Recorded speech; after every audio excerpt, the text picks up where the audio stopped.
السلام علیکم ورحمۃ اللہ وبرکاتہ۔ بسم اللہ الرحمن الرحیم۔ وبالآخرۃ هم یوقنون۔ وقال اللہ تعالی واعلموا انکم ملاقوہ وبشر المؤمنین۔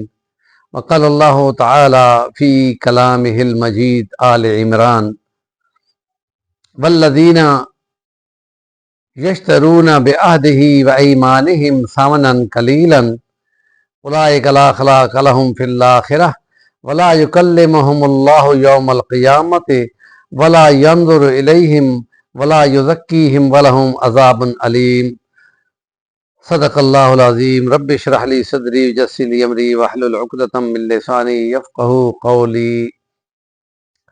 آخرت پہ وہ ایمان رکھتے ہیں، ایمان مفصل میں اللہ کے یوم حساب کو، یوم آخرت کو، یوم ملاقات کو، اور اس کے کتنے بے شمار نام ہیں، ان میں سے ایک پہ ہم گئے ہیں کہ اللہ سے ملاقات ہوگی۔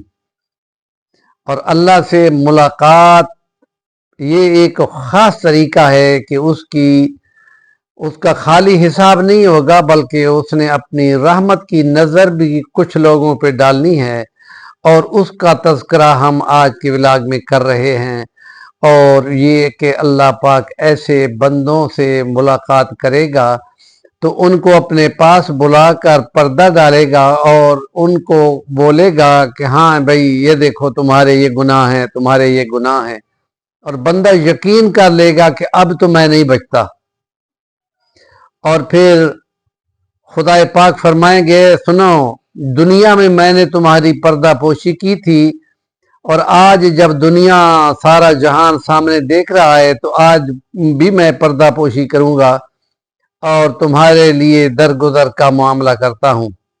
حدیث کا مسلم شریف، بخاری شریف میں یہ واقعہ ہے۔ اور ایک حدیث میں آتا ہے کہ خدا پاک ایک تاجر کو بلائے گا اور ان سے بولے گا کہ ہاں بھائی تم کیسے معاملات کرتے تھے لوگوں کے تجارت کے سلسلے میں؟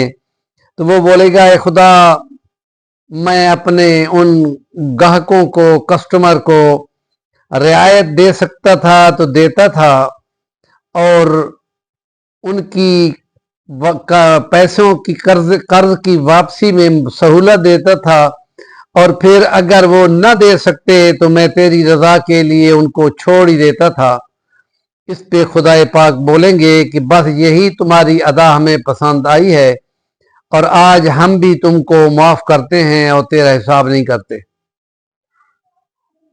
اور ایک یہ واقعہ ہے کہ اللہ پاک سب سے پہلے ان بندوں کو جن کی نمازیں پوری ہوں گی ان سے یہ بولے گا کہ ان کی نمازیں دیکھو۔ وہ دیکھیں گے کہ ان کی نمازیں تو تقریباً پوری ہیں، تو پھر مسند احمد کی روایت ہے، بخاری شریف کی بھی روایت ہے کہ پھر اس کا باقی معاملہ بھی آسان کر دیا جائے گا۔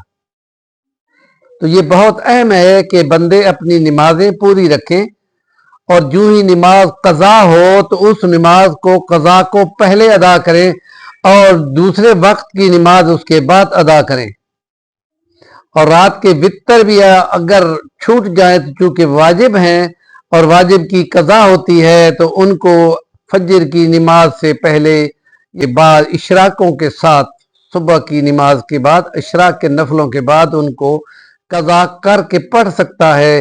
اس طریقے سے اس کی نمازیں پوری ہو جائیں گی۔ یا ایک اور طریقہ یہ ہے کہ وہ اپنے نوافل بہت زیادہ رکھے، تہجد کے بھی پڑھے، صبح کے اشراق کے بھی پڑھے، چاشت کے بھی 4 پڑھے، اوابین پہ آ جائے شام والے ان کو بھی 2 یا 4 یا 6 کو پڑھے، اور تہجد والے جو ہیں وہ 2 پڑھے یا 6 پڑھے یا 4 پڑھے یا 8 پڑھے، 12 تک کی روایت بھی آتی ہے۔